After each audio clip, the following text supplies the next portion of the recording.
बिस्मिल्लाहिर्रहमानिर्रहीम। एक यहूदी चरवाहे को जन्नत की बिशारत। मुसलमानों के बारे में तो काफ़ी सुना है कि आप सल्लल्लाहु अलैहि वसल्लम ने उनको दुनिया में ही जन्नत की बिशारत दे दी, लेकिन एक यहूदी जिसको आप सल्लल्लाहु अलैहि वसल्लम ने दुनिया में जन्नत की बिशारत दी, वो कौन था? बयान किया जाता है कि ग़ज़वे हैबर के मौका पर एक चरवाहा हजूर अक़दस सल्लल्लाहु अलैहि वसल्लम की खिदमत में हाजिर हुआ। वो चरवाहा यहूदियों की बकरियां चराया करता था। जब देखा कि हैबर से बाहर मुसलमानों का लश्कर पड़ाव डाले हुए हैं, उसके दिल में ख्याल आया कि मैं जाकर इनसे मुलाकात करूं और देखूं कि ये मुसलमान क्या कहते हैं और क्या करते हैं। चुनाचे बकरियां चराता हुआ मुसलमानों के लश्कर में पहुंच गया और उनसे पूछा, तुम्हारा सरदार कहाँ है? साहबा कराम ने बताया कि हमारे सरदार हजूर सल्लल्लाहु अलैहि वसल्लम इस खेमे के अंदर हैं।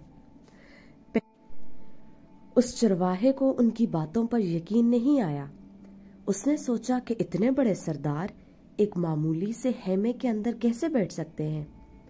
उसके जहन में ये भी था कि जब आप इतने बड़े बादशाह हैं तो बहुत ही शान शौकत और ठाट बाट के साथ रहते होंगे, लेकिन वहां तो खजूर के पत्तों की चटाई से बना हुआ एक खेमा था। खैर, वो चरवाहा उस खेमे के अंदर आप सल्लल्लाहु अलैहि वसल्लम से मुलाकात के लिए दाखिल हुआ और आपसे मुलाकात की और पूछा कि आप क्या पैगाम लेकर आए हैं और किस बात की दावत देते हैं। हजूर अक़दस सल्लल्लाहु अलैहि वसल्लम ने उसके सामने इस्लाम और ईमान की दावत रखी और दावत कबूल कर लूं तो मेरा क्या अंजाम होगा। यहूदी ने आप सल्लल्लाहु अलैहि वसल्लम से पूछा, और क्या रुतबा होगा? हजूर अक़दस सल्लल्लाहु अलैहि वसल्लम ने इरशाद फरमाया कि इस्लाम लाने के बाद तुम हमारे भाई बन जाओगे और हम तुम्हें गले से लगाएंगे। उस चरवाहे ने कहा कि आप मुझसे मजाक कर रहे हैं। मैं कहाँ और आप कहाँ? मैं एक मामूली सा चरवाहा हूँ और मैं एक स्याह फाम इंसान हूँ।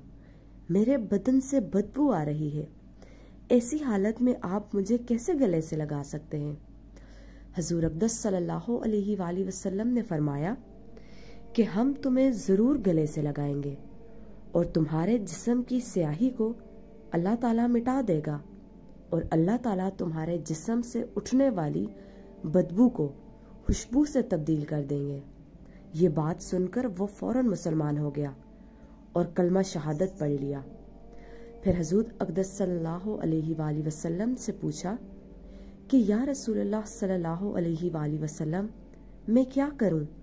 आप सल्लल्लाहु अलैहि वसल्लम ने फरमाया कि तुम ऐसे वक्त पर ईमान लाए कि ना तो इस वक्त किसी नमाज का वक्त है कि तुमसे नमाज पढ़वाऊं और ना ही रोजे का जमाना है कि तुमसे रोजा रखवाऊं। ज़कात तुम पर फर्ज नहीं है। इस वक्त तो सिर्फ एक ही इबादत हो रही है जो तलवारों की छांव में इंजाम दी जाती है, वो है जिहाद फी सबीलिल्लाह।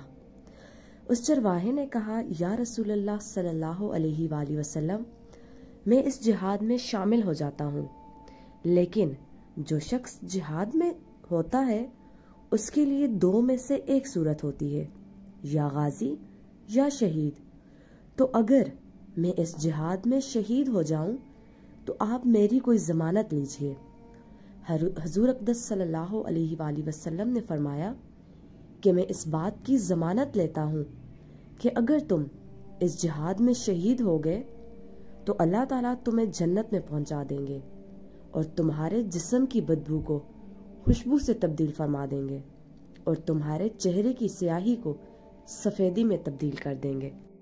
चूंकि वो चरवाहा यहूदियों की बकरियां चराता हुआ वहां पहुंचा था, इसलिए हजूर अक़दस सल्लल्लाहु अलैहि वसल्लम ने फरमाया कि तुम यहूदियों की जो बकरियां लेकर आए हो उनको जाकर वापस करो, इसलिए कि ये बकरियां तुम्हारे पास इमानत है।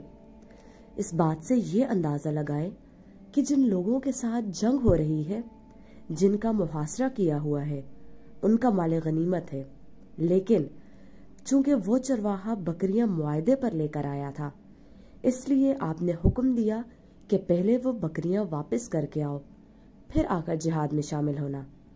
چنانچہ اس چرواہے نے جا کر بکریاں واپس کی اور واپس آ کر جہاد میں شامل ہوا اور شہید ہو گیا۔ جب جنگ ختم ہو گئی تو حضور اقدس صلی اللہ علیہ وآلہ وسلم لشکر کا جائزہ لینے لگے۔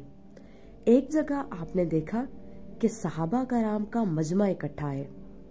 جب آپ قریب پہنچے تو ان سے پوچھا کہ کیا بات ہے؟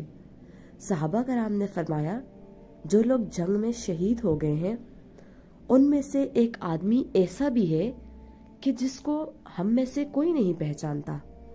آپ صلی اللہ علیہ وآلہ وسلم نے فرمایا کہ مجھے دکھاؤ۔ جب آپ نے دیکھا تو آپ نے فرمایا، تم اس شخص کو نہیں پہچانتے، مگر میں اس شخص کو پہچانتا ہوں، یہ چرواہا ہے، اور یہ وہ عجیب و غریب بندہ ہے جس نے اللہ کی راہ میں ایک بھی سجدہ نہیں کیا، اور میں اس بات کی گواہی دیتا ہوں کہ اللہ تعالیٰ اس کو سیدھے جنت الفردوس میں پہنچا دیا ہے، اور میری آنکھیں دیکھ رہی ہیں کہ ملائکہ اس کو غسل دے رہے ہیں، اور اس کی سیاہی سفیدی میں تبدیل ہو گئی ہے، اور اس کی بدبو خوشبو سے بدل گئی ہے۔ سبحان اللہ۔ اس واقعے سے ہمیں یہ سبق ملتا ہے کہ اندازہ کیجئے اگر کچھ عرصہ پہلے اس چرواہے کو موت آ جاتی تو سیدھا جہنم میں چلا جاتا، اور اب اس حالت میں موت آئی ہے کہ ایمان لا چکا ہے اور سرکار دو عالم صلی اللہ علیہ وآلہ وسلم کا غلام بن چکا ہے، تو اب اللہ تعالیٰ نے اتنا بڑا انقلاب پیدا فرما دیا۔ اس لیے فرمایا اعتبار خاتمے کا ہے، اس لیے بڑے بڑے لوگ لرزتے رہتے ہیں اور یہ دعا کرتے رہتے ہیں کہ یا اللہ ہمارا خاتمہ ایمان پر فرما۔ میری یہ دعا ہے کہ اللہ تعالیٰ ہم سب کو اس سے سبق حاصل کر کے اس پر عمل کرنے کی توفیق عطا فرمائے۔ آمین ثم آمین۔ جزاک اللہ ہے۔ اللہ حافظ۔